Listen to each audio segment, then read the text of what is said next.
domestic air and domestic sea travel to and from Metro Manila shall be suspended beginning March 15, 2020 and to end on April 14, 2020.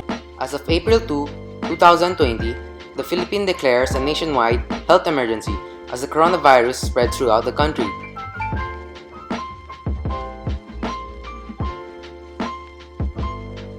As architectural students, how do we help our community in its fight against the coronavirus? Okay, so our idea was to do a drive-through testing center like the ones that were done in Korea.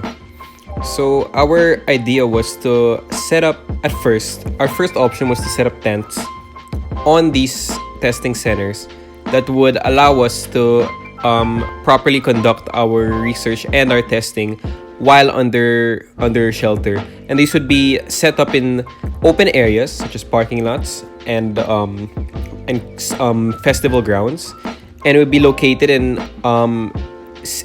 hub areas such as BGC, for example. So we were wondering, what can this solve? And we were thinking this would have a less chance of infection in hospitals and also a faster turnover.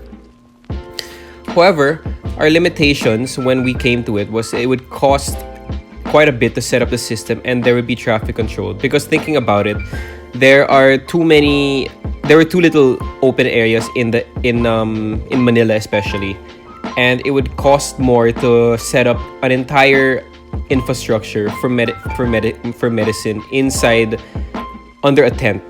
And that was just a sketch of like how the system would work. So we decided to go for another option, and this option would use existing infrastructure to properly set up the testing center.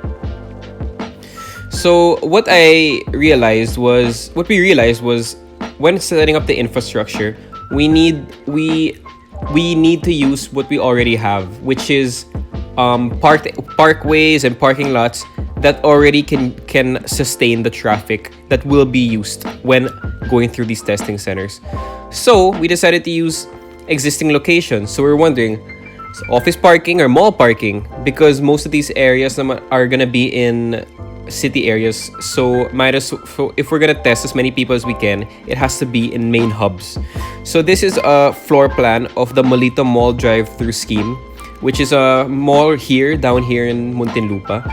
And what we decided was we would go through each entrance. There are two entrances from the west side, and it would go through a middle road which is 7 meters across, and the testing centers would be along the road, and therefore like quickly test the cars. And the options for execution would be faster execution, and it will be more efficient. So this is the option we went through.